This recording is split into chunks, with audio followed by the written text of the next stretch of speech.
அண்மை செய்தியை பார்த்து வருகிறோம். கேரள சிறையிலிருந்து தமிழக கைதி தப்பியோடியதாக தகவல் கிடைக்கப்பட்டிருக்கிறது. கண்ணூர் சிறையில் அடைக்கப்பட்டிருந்த கோவிந்தசாமி என்ற கைதி தப்பி ஓடியிருப்பதாக கூறப்படுகிறது. உச்சநீதிமன்றத்தால் தூக்கு தண்டனை ரத்து செய்யப்பட்டு ஆயுள் தண்டனை கைதியாக பாலியல் வழக்கில் சிறையில் இருந்த தமிழகத்தைச் சேர்ந்த கைதி கேரள சிறையிலிருந்து தப்பியோடியிருப்பதாக கூறப்படுகிறது. இளம்பெண்ணை பாலியல் வன்கொடுமை செய்து ரயிலில் இருந்து தள்ளிவிட்டு கொலை செய்ய முயன்ற அந்த வழக்கில் இளம்பெண்ணை வன்கொடுமை செய்து ரயிலில் இருந்து தள்ளிவிட்டு கொன்றதாக கோவிந்தசாமி கைது செய்யப்பட்டு பிறகு உச்சநீதிமன்றத்தால் அவருடைய தூக்கு தண்டனை ஆயுள் தண்டனையாக குறைக்கப்பட்டது. இந்த நிலையில் அந்த கைதி தப்பியோடியதாக கூறப்படுகிறது. கூடுதல் விவரங்களோடு இணைகிறார் எம்முடைய செய்தியாளர் சதாம். எப்போது கைதி தப்பியோடினதாக காவல்துறை தரப்பில் சொல்லப்படுகிறது? அவரை பிடிப்பதற்கு என்னென்ன நடவடிக்கைகளை காவல்துறையினர் மேற்கொண்டிருக்காங்க? வணக்கம். அதாவது உச்சநீதிமன்றத்தால் தூக்கு தண்டனை ரத்து செய்யப்பட்டு இந்த கண்ணூர் சிறையில் அடைக்கப்பட்டிருந்த தமிழகத்தை சேர்ந்த கோவிந்தசாமி என்ற கைதி தற்போது இன்று அதிகாலை 1:15 மணி அளவில் தப்பியோடியுள்ளார்.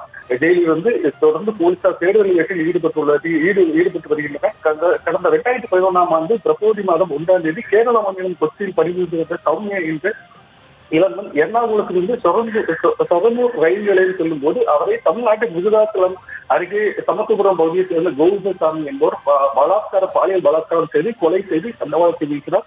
இந்த சம்பவம் தொடர்பாக திருச்சூர் போலீசார் வழக்கு பதிவு செய்து திருச்சூர் விரை நீதிமன்றத்தில் இந்த விசாரணை நடைபெற்று வந்தது. விசாரணையில் அவருக்கு தூக்கு தண்டனை விதிக்கப்பட்டது.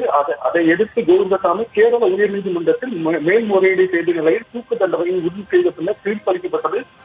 பின்னர் உச்ச நீதிமன்றத்தில் மேல்முறையீடு செய்த போது தூக்கு தண்டனை ரத்து செய்து தீர்ப்பளிக்கப்பட்டது. இதில் கண்ணூர் சிறையில் தற்போது அடைக்கப்பட்டுள்ள கோவிந்தசாமி இன்று அதிகாலை சிறையிலிருந்து தப்பி ஓடியுள்ளார். அதாவது சிறையிலிருந்து அன்று அதிகாலை 1:15 மணி அளவில் சிறை கம்பியை உடைத்து துணியால் சிறையிலிருந்து வெளியே தப்பி சென்றுள்ளார். இது அந்த காட்சி சிசிடிவி கேமராவில் பதிவாகியுள்ளது.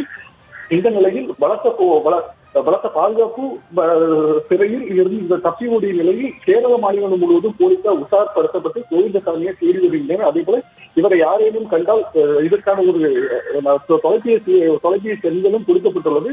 கடந்த 2004ஆம் ஆண்டு தமிழகத்தில் 2008ஆம் ஆண்டு வரை கோவிந்தசாமி 8 வழக்கில் பிரதி என்பது குறிப்பிடத்தக்கது. அதே போல தப்பியுடைய கோவிந்தசாமியை தேடுவதற்காக கேரளம் முழுவதும் ரயில் நிலையங்கள் பேருந்து நிலையங்கள் தமிழக கேரள எல்லை போலீசார் தீவிர கண்காணிப்பு பணியில் ஈடுபட்டு வருகின்றனர். தொடர்ந்து அவரை பிடிப்பதற்காக தனிப்படையும் அமைக்கப்பட்டுள்ளது. தொடர்ந்து போலீசார் தீவிர வேட்டையில் ஈடுபட்டு வருகின்றனர்.